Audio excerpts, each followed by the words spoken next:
मामा आज मुझे सबसे ज्यादा मजा आया। सबके साथ रहने में कितना अच्छा लगता है ना। मामा मुझे ऐसे ही रहना है, एक वीक वहाँ एक वीक यहाँ नहीं रहना, हमेशा सबके साथ रहना है। हम ऐसे रह सकते हैं ना? बोलो ना मम्मा। बहुत देर हो चुकी है, देखो गोलू उठ जाएगा, आवाज मत करो, सो जाओ, देर हो गई है ना, सो जाओ।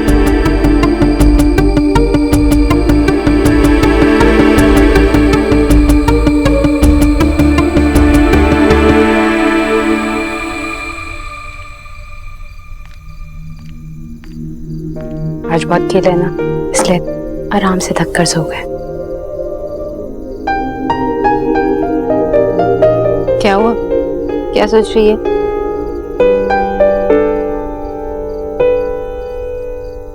गोलू के बारे में। विक्की और मैं लड़ते रहते हैं, विक्की कुछ समझने के लिए तैयार नहीं है और हमारी लड़ाई आर्गुमेंट्स का बुरा असर गोलू पे पड़ता है। मैं जानती हूँ तू क्या कह रही है। ऑफ कोर्स, तू और देव भाई भी तो यही कर रहे हैं। अपने डिफरेंसेस का असर सोहा पे नहीं पड़ने दे रहे हैं। पर तुझे पता है कि बेस्ट पार्ट क्या है?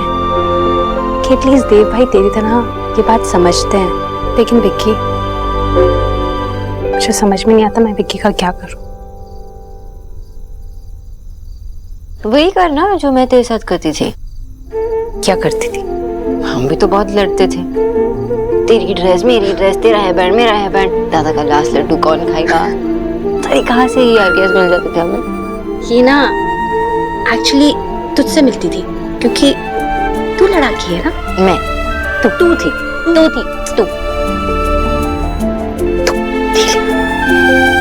ओके फाइन, मैं थी।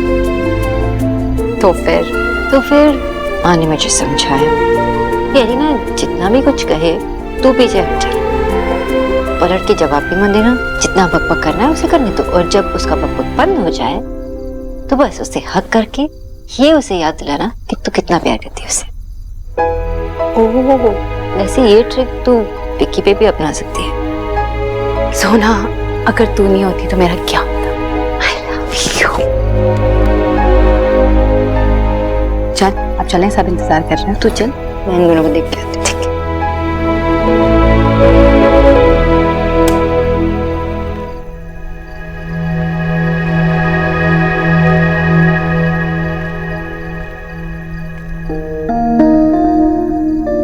दोनों बच्चे सो गए।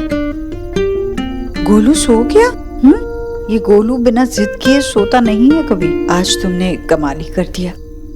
खेल खेल के थक गया होगा ना, इसलिए सो गया।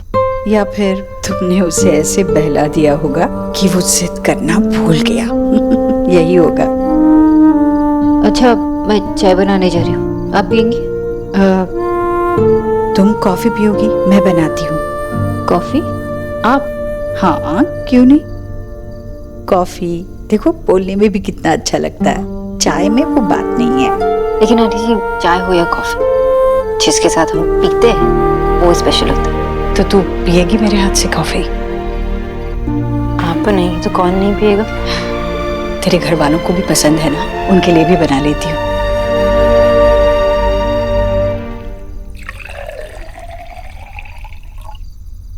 अरे माशी, मैं आपके लिए पानी लेकर ही आ रही थी, आप क्यों उठकर आ गई?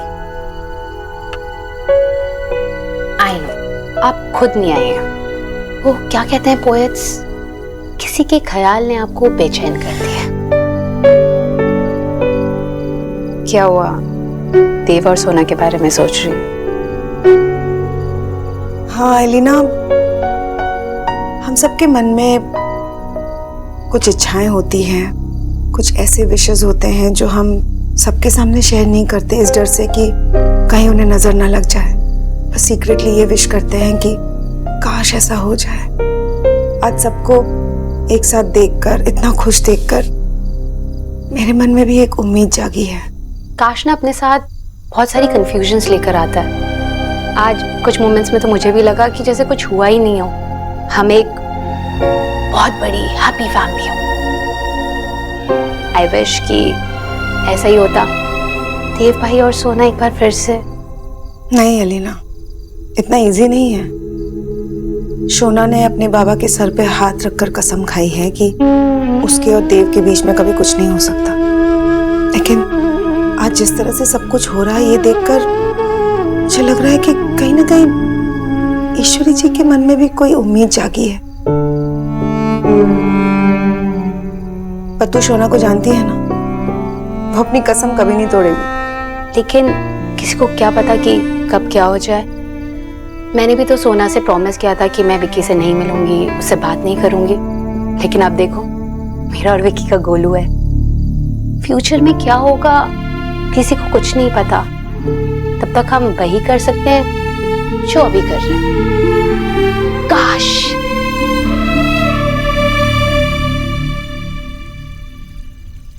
कॉफी? चलो बाहर जाके सबके साथ पीते हैं। रुको ना थोड़ी देर, तुझसे कुछ बात करनी है। बैठ के बात करते हैं।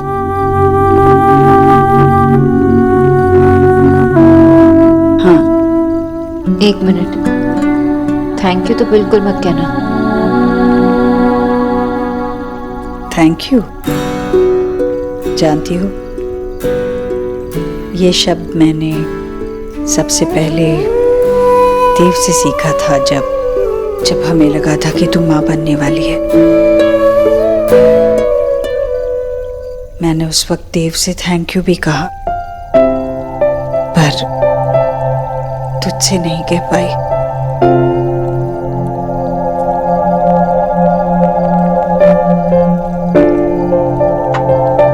आज भी मैं तुझसे थैंक यू नहीं कहना चाहती, बल्कि मैं तुमसे माफी मांगना चाहती हूँ। ये आप क्या कह रहे हो? मैंने तुम्हारे साथ ठीक नहीं किया। पता नहीं मैंने तुम्हें ठीक से जाना नहीं, या जानकर भी मैं तुम्हें समझना नहीं चाहती थी। तुम तो इस घर के लिए अच्छा सोचती थी, सब कुछ अच्छा कर रही थी, पर मैंने कभी तुम्हें इस बात का श्रेय नहीं दिया। तुमने इतनी कोशिश की एक अच्छी बेटी बनने की, पर मैंने तो तुम्हें मौका ही नहीं दिया।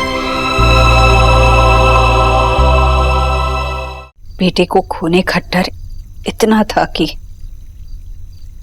बेटी को नहीं अपना पाई। आंटी जी, अब ऐसी बातें क्यों करें? पता है, मैं तुम्हारे विश्वास को गुरूर समझती थी। किसी मुश्किल घड़ी में तुमने सबको संभाला तो मुझे लगता था कि ये मुझे मेरी कमजोरी दिखा रही है। मैं हमेशा तुम्हारी तुलना मुझसे करती रही। तुलना क्या, मुझे तो पता था, मान लिया था मैंने कि तुम कभी अच्छी बहू बनोगी ही नहीं। मैंने तो बस ये मान लिया था कि तुम मेरी जैसी कभी बनोगी ही नहीं। क्यों चाहती थी मैं? ये क्यों नहीं सोचा मैंने कि तुम्हें मेरे जैसी बनने की जरूरत ही नहीं है, क्योंकि तुम सोनाक्षी हो, एक ऐसी लड़की हो तुम जो बड़ों की इज्जत करती है, पर अपनी बेइज्जती नहीं सहन कर सकती।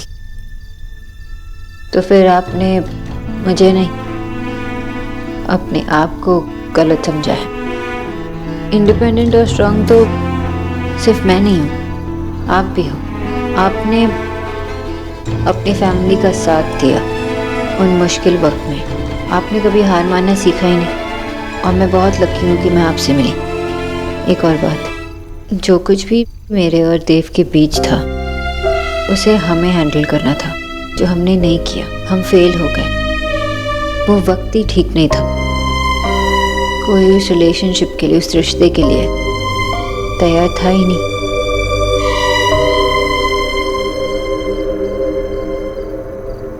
तुम चाहे कुछ भी कहो सोनाक्षी, मैं तुम्हारी और देव की गुनहगार हूँ।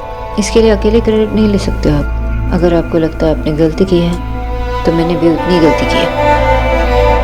एक वक्त था जब हर बात में मैं तुम्हें गलत साबित करना चाहती थी, और अब देखो कैसे हम एक दूसरे को सही साबित करने की कोशिश कर रहे हैं। आज ये हालात नहीं होते, अगर तब होता तो आज ये हालात नहीं होते। पुरानी बातों को अब भूल जाइए।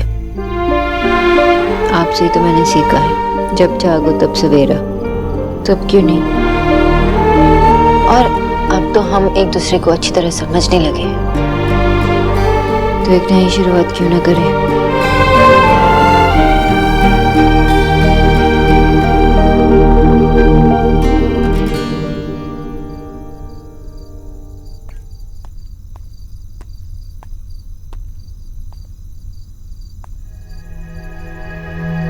क्या लगता है तू मुझे गलत साबित करवा कर ही मानेगा? क्या चाहता है? हॉस्पिटल में तेरे आगे हाथ जोड़े थे ना मैंने, अब क्या चाहता है? ले,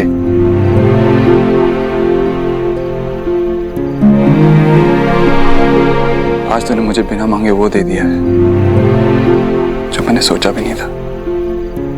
आज तूने मेरी जिंदगी की सारी खुशियां मुझे दे दी। अब मैं भी मानता हूं कि भगवान जब भी देता है छप्पड़ फाड़ के देता है।